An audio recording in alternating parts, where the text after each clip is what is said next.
Hello students, कैसे हैं आप सब। आज हमारी रिएक्शन है फिनोल फैथिलीन की प्रेपरेशन कैसे करते हैं। ठीक है, ये एक इंडिकेटर है, समझ गए बच्चों। आप जब भी रिएक्शन करते हैं, टाइट्रेशन करते थे, तो आप फिनोल फैथिलीन डालते थे ना एंड में एंड रिजल्ट पता करने के लिए। तो वही फिनोल फैथिलीन की प्रेपरेशन है, ये समझ गए। और जहां तक मैं जान पा रहा हूं कि एसिडिक मीडियम में ये कलरलेस हो जाता है और बेसिक में ये पिंक हो जाता है।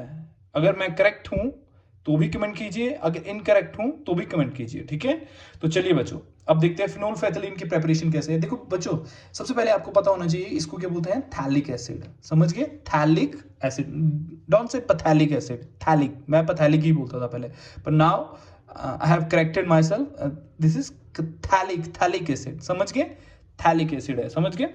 तो देखो बच्चों क्या होता है, ऑन हीटिंग थैलिक एसिड हमें क्या मिलता है, थैलिक एनहाइड्राइड। ये जो ब्लैक वाला है ना, ये थैलिक एनहाइड्राइड है। ठीक है, जब हम इस थैलिक एनहाइड्राइड को दो मॉलिक्यूल्स ऑफ फिनोल्स के साथ हम इसको रिएक्ट करेंगे तो क्या निकल जाएगा यहां से, वाटर,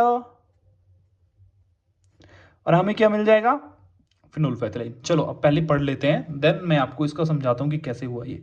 देखो, on heating phthalic acid with on heating thalic acid we get thalic anhydride, right?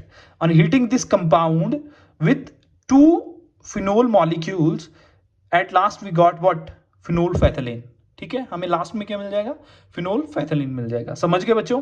अब बच्चों बात सुनिए, थैलिक एसिड को हम हीट करेंगे तो ये वाटर कैसे निकालेगा। देखो ये ऐसे, ये वाला वाटर निकाल देगा मॉलिक्यूल। ठीक है, तो ये कार्बोनाइल कंपाउंड हो जाएगा और एक ऑक्सीजन एक्स्ट्रा होगी तो वो दोनों से बॉन्ड बना लेगी। समझ गए।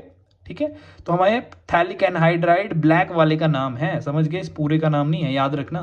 ठीक है, ये मैंने बीच में ही रिएक्शन करके बताया कि आप प्रॉपर समझ सकें इसको। समझ गए, तो phthalic anhydride only just black one. ठीक है, तो फिर उसके बाद हम फिनोल के दो मॉलिक्यूल्स लाएंगे और उनको उल्टा करके लिख देंगे। क्यों लिखेंगे, क्योंकि ये मिलके वाटर निकालेंगे, कार्बोनाइल का O और ये एच निकाल के। ठीक है, तो जब ये वाटर निकाल देंगे तो ये डायरेक्टली कार्बन के साथ अटैच हो जाएंगे ऐसे ऐसे करके, तो ये फिनोल फैथिलीन बनेगा। समझ गए, और ये बहुत ही इंपॉर्टेंट रिएक्शन है, इसका कोई मैकेनिज्म नहीं चाहिए आपको। ठीक है, अगर बहुत बड़ा मैकेनिज्म, ये एक टाइप की रिएक्शन है। ये रिएक्शन कैसे हुई, जस्ट आपसे ऐसे ही पूछा जाएगा कि write down the reaction of phenolphthalein, या ऐसा बोल सकते हैं फिनोल फैथिलीन की प्रेपरेशन करके दिखाओ। ठीक है, वैसा लिख सकते हैं। ठीक है, write down the preparation of phenolphthalein. ठीक है, so that's all for today. और जो भी रहेगा, अगर आपको कोई समझ नहीं आया है तो आप कमेंट बॉक्स में कमेंट ड्रॉप कर सकते हैं। ठीक है, सो जो भी मेरी तरफ से चेंजेस रहेंगे वो मैं आपको बताता रहूँगा। ठीक है, thank you so much, bye bye, take care.